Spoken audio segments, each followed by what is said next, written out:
आप समझते हैं कि क्लियर मेजॉरिटी नून लीग के पास होगी कि वो हुकूमत बना सके, या उसी तरह से अलायंस करके मखलूत हुकूमत बनानी पड़ेगी? ज़्यादा चांस तो यही है। अब देखना ये होगा टर्न आउट कितना है, आज़ाद जो पीटीआई के लोग हैं कितनी तादाद में जीतते हैं, नून लीग कितनी सीटें जीत सकती है। अगर तो नून लीग ने 130-35 सीटें जीत ली फिर तो वो सिंपल मेजॉरिटी के साथ खुद ही हुकूमत बना लेंगे, मगर वो कोशिश करेंगे कि एमक्यूएम को और आईपीपी को, जहांगीर तरीन को साथ मिलाकर चले।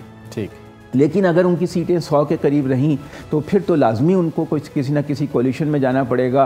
और जहांगीर तरीन की पार्टी जो है इस ख्याल में है कि हम बहुत से आज़ाद उम्मीदवारों को अपने साथ शामिल कर लेंगे तो बड़ा ग्रुप बना लेंगे, तो आईपीपी और एमक्यूएम और नून लीग की फिर एक जो है आप समझें कि मखलूत हुकूमत का इम्कान है। ज़्यादा इम्कान तो मखलूत हुकूमत का ही है, लेकिन अगर फ़र्ज़ करें कि वफाक में मखलूत ना भी हो, सूबों में जो मुख्तलिफ़ हुकूमतें होती हैं तो एक तरह से मखलूत सिस्टम तो बन ही जाता है ना, तो उनके दरमियान एक अच्छा वर्किंग आज़ाद उम्मीदवारों की बहरहाल बहुत ज़्यादा अहमियत होगी, इस बारे में भी राय जानेंगे। दान साहब, इस वक्त आज़ाद उम्मीदवार बहुत ज़्यादा अहमियत इख्तियार कर चुके हैं और जो मुख्तलिफ़ सियासी जमातें हैं वो शायद माल गनीमत के तौर पर देख रही हैं उनकी जानिब। जरदारी साहब वो मफाहमत के बादशाह कहलाते हैं, कोशिश उनकी भी होगी। बिलावल भुट्टो साहब ये कह रहे हैं कि जी हम आज़ाद उम्मीदवारों को कुछ साथ मिलाने की कोशिश करेंगे, और जहांगीर तरीन का ये बयान है कि मैंने 2018 में भी ये काम किया था, अब भी कोशिश करूँगा ये काम करने की। तो किस हद तक कामयाबी मिल सकती है? ये जो आज़ाद उम्मीदवारान हैं, आप समझते हैं कि ज्वाइन करेंगे किसी पार्टी को? देखिए, बहुत सौ ने तो हलफ उठाया हुआ है, अब वो हलफ तोड़ेंगे और अवाम का दबाव भी होगा, तो लगता तो नहीं है कि ज़्यादातर लोग साथ छोड़ जाएं तहरीक इंसाफ का। अगर फ़र्ज़ करें कि उनके जीते ही थोड़े 30-35 तो फिर तो तोड़ने की ज़रूरत ही नहीं रहेगी। फिर तो वो ठीक है, एक जमहूरियत का तासुर भी रहेगा कि देखें जी बड़ा जमहूरी इलेक्शन है, एक अपोजिशन भी है, तहरीक इंसाफ के लोग भी असम्बली में मौजूद हैं, तो उससे तो सिस्टम को फ़ायदा ही होगा उनका होना जो है अपोजिशन में। लेकिन अगर वो 60-70 जीत गए तो हो सकता है कौमी असम्बली में फिर 25-30 लोगों को तोड़ने की कोशिश की जाए, तो उसमें फिर दवा और दुआ दोनों की ज़रूरत होती है और कैरेट और स्टिक दोनों की ज़रूरत होती है। तो जिसके साथ सरकारी मशीनरी होगी और माल होगा, दोनों चीज़ों का कॉम्बिनेशन जो होगा जिसके साथ, वही ज़्यादा लोगों को अपने साथ मिला सकेगा, क्योंकि सिर्फ जो नजराना है वो काफ़ी नहीं है, सरकारी मशीनरी की सपोर्ट भी काफ़ी ज़रूरी है होगी उन लोगों को अपनी तरफ राग़िब करने के लिए। तो अब सरकारी मशीनरी क्या चाहती है? आज एक बड़े कॉलम नवीस हैं, सहाफ़ी हैं, बहुत सीनियर, उन्होंने कॉलम भी लिखा है एक अखबार में, बड़े अखबार में, और उन्होंने कहा है कि एक बांग्लादेश टाइप मॉडल जो है यहाँ पे होगा, जिसमें नवाज़ शरीफ साहब वज़ीर आज़म और उनकी बेटी वज़ीर आला होंगी, और ये 10 साल के लिए कोई सिस्टम बनाया जा रहा है और उसमें माशी तरक्की का एक एजेंडा है, और तहरीक इंसाफ जो है वो उसको मुफाहमत की तरफ आना चाहिए। इस तरह की बातें हैं। तो अब देखते हैं कि बानी पीटीआई की पॉलिसी क्या है, उनको कितनी सज़ाएं होती हैं।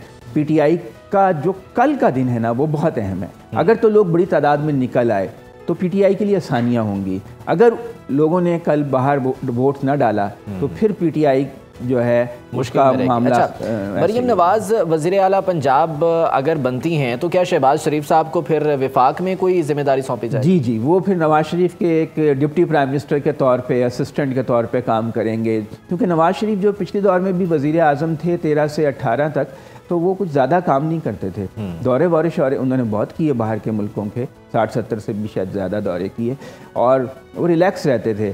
ज़्यादा काम इसहाक डार के ज़िम्मे में था, वही एक डी फैक्टो यानी अमली तौर पे वही प्राइम मिनिस्टर के इख्तियारात इस्तेमाल कर रहे थे। तो अब हो सकता है शहबाज शरीफ, और शहबाज शरीफ के रवाबित जो हैं सरकारी इंतज़ामिया से, मशीनरी से बहुत अच्छे रहते हैं, उनके साथ बातचीत, तो वो एक मॉडरेटर के तौर पर और चीज़ों को काम डाउन रखने के लिए, और कोई इख्तलाफात पैदा ना हों भी तो जल्दी रिजॉल्व हो जाएं, तो स्मूथली सिस्टम जो है वो चलता रहे। और तो वो एक एडमिनिस्ट्रेटर का तो तस्वुर है ना कि शहबाज शरीफ हैं, बहुत अच्छे एडमिनिस्ट्रेटर माने जाते हैं। हाँ, तो अब वो पता नहीं कि वफाक की सतह पे इतने अच्छे हैं कि नहीं, उनका दौरे वज़ारत उज़्मा तो इतना अच्छा नहीं रहा।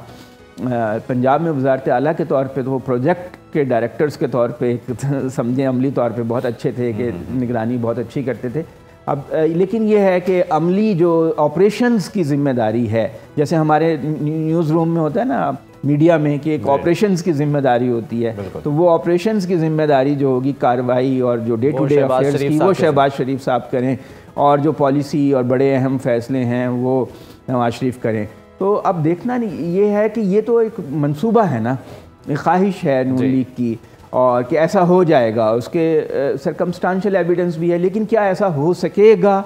कल को हो सकता है कि लोग बहुत तादाद में वोट डाल दें और ये सारे प्लान्स जो हैं धरे के धरे रह जाए। तो लोगों का वोट डालना अल्टीमेटली जो है वो अवाम के वोट पे डिपेंड करता है कि अवाम वोट कास्ट करेंगे। बड़ी तादाद में अगर निकलते हैं तो फिर देखना होगा कि क्या सूरत हाल होती है। अब खबर आपकी दस्तरस में, हर वक्त बर वक्त। अभी सुनो न्यूज़ के YouTube चैनल को सब्सक्राइब कीजिए, बेल आइकॉन पर क्लिक कीजिए और बाखबर रहिए मुल्की और बैनुल अक़वामी हालात से यकीन के साथ।